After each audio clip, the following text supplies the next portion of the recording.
Can you tell me what's different about this video? What is different here? What? What indeed? Okay, is it my hair? No. Is it my skin?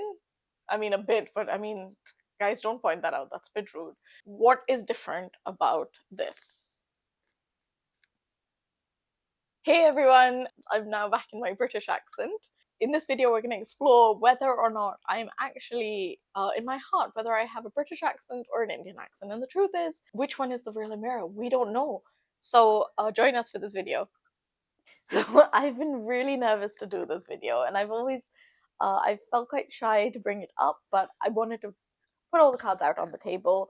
Okay, so I think if you know me in person, you know that I have an Indian accent. I grew up in India. My parents still live in India. I visit India a lot, and actually, I spent a big part of my like sort of growing up years in India. I went to school in India, so I have an Indian accent that feels very natural and very normal to me.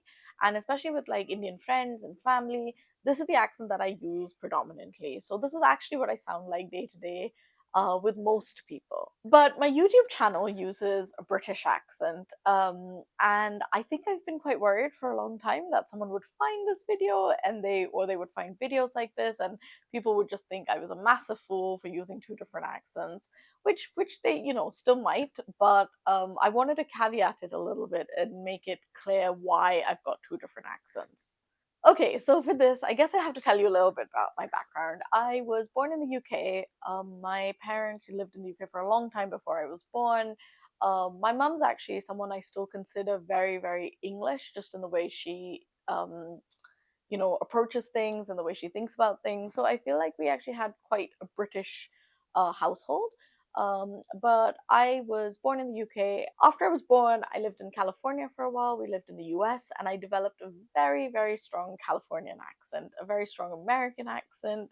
And when I moved to India, as a 7-year old, I got bullied relentlessly for this accent. I got teased a lot on the playground. A lot of kids made fun of me. I think I was the only kid at the time who really had such a strong American accent, and I found it really, as kids do. Like I found it quite tricky and hard, and I actively tried to put on an Indian accent. I started, making sure I was talking like this and really, really heavy Indian accent, which there was no need for me to do. I just was so awkward and embarrassed about my American accent and getting teased about it that I decided to just go completely the other way and have a really, really strong Indian accent.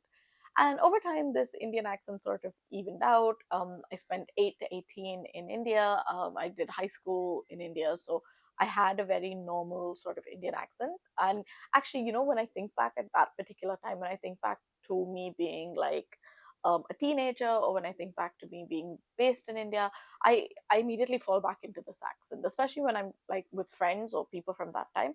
But also, like when I think about that time period, I subconsciously shift back into that accent anyway. So after I finished high school, I moved to the UK in 2009. And although I had a very comfortable Indian accent, a very easy Indian accent that I was very at home with, and had was basically my primary accent, the only one I had ever used. When I went to the UK, I met my husband, who is English. I met him quite early on in my university time, and what I guess we started noticing that, as somebody who is brown and somebody who spoke with an Indian accent, I was getting treated or like perceived a certain way, which is quite different to how my husband was getting perceived. So there were tiny little incidents. When I went to college, there was someone who, if I was at a shop or something, people would really like talk to me like I was stupid or like I didn't understand something. So they would be like, here's £5 and 20p at the shop. Or they would, talk to me in like quite like a patronizing way. I now understand that a lot of these things are actually like racial microaggressions, but at the time they just felt quite confusing or strange. Like people would like talk down to me or like talk to me in a way that implied that I didn't have the same level of intelligence as them. And so I could always do this British accent. It was something that I had heard a lot in my life. It was something that I had heard like on my parents. I had access to it, if that makes sense. Me and my sister used to practice it when we were kids. So I started putting on an English accent at at university. And because my husband's English and because I spend a lot of time around British family and friends, um, I actually quite often will go months and months and months using my British accent and not realizing that I'm not switching back to an Indian accent. This means that I pretty much use my English accent everywhere except for when I'm in India. And I'll be honest, I understand that actually speaking with an English accent gives me a lot of privilege. It gets me taken more seriously, especially in like work contexts. It gives me a lot more respect. People treat me completely differently, which is a shame actually, because I'm obviously as equally intelligent in both accents, but just in the way that I get perceived or talked to, or um, even like served at things like restaurants or um, managed at shops completely changes based on what accent I'm using. So I would be lying if I said I didn't use it to my advantage, which I absolutely do. But using a slightly more British accent has generally afforded me more opportunities, has given me a lot more acceptance, especially in mainstream British society. And it's gotten to the point now where it almost feels like two different identities. I feel like there's like an Indian Amira inside me and there's British Amira inside me. And they're both, it's almost like speaking a different language. You know, I think for people who do speak different languages, when I, and me, myself included, when I switch to speaking Hindi or I switch to speaking Urdu, it's almost like I enter a different part of my brain where I have a different lexicon of things, a different way of imagining things, a different way of expressing myself. And that's also how I feel in English, a completely different identity. So it almost feels like actually having my two different accents, my Indian accent and my English accent, it feels like speaking a different language. And I would use one when I'm around some people, and I would use one when I'm around other people. And I, without thinking, I switch between the two accents. So I think for people who maybe don't know this whole side of me, it can seem quite jarring for me to have a British accent out of nowhere. But on the flip side, a lot of my British friends are like, what is that Indian accent as well? And for the majority of my adult life, I've kind of lived in the UK, so my British accent is the accent that I've used professionally. I've actually now gotten to the point where I've lived longer in the UK than I have in India, which means that actually on balance I use my British accent way more than I use my Indian accent. I'll be honest, as a person of color who works in international development, it can be hard to be taken seriously or be taken seriously professionally, especially in contexts outside of India. So for my work, I used to travel a lot. I've done like stints in different parts of the world, including places like Kenya or Cambodia, or I often try and use my British accent when I'm there, just because I think I would be lying if I said it didn't afford me certain opportunities or get me treated a different way. And that actually presenting as British, although unfortunate, it does get me treated with more privilege than I think maybe my Indian accent would. And I'll be honest, I've been really nervous and really embarrassed about doing this video, because I think I was really worried that maybe like friends or family or people I know from India would see this video and make fun of me. I was also really nervous and worried that people from the UK who I'm friends and family would see it and make fun of me. So in general, I think being online as a person with two different identities or two different cultures or two different accents is a very vulnerable thing to do. You're gonna get, it's people will have their opinions, and I think that I've been really conscious and feeling quite vulnerable to do this video. But it is something that I now actually just see as a huge asset. I think being able to swap between cultures and swap between languages and accents is something that I feel like gives me a unique understanding of two different places in the world and makes me feel very much like I'm at home in both cultures. And I think that's something that is to be celebrated, and actually quite as I've grown older, I think I've made my peace with it a lot more. So when I started this YouTube channel, I tried both accents actually. I tried doing one in my Indian accent and I tried doing one in my British accent. But somehow editorially, my British accent just felt more me at the moment, and it felt like the accent to go with for the channel. So that's the one we've gone with.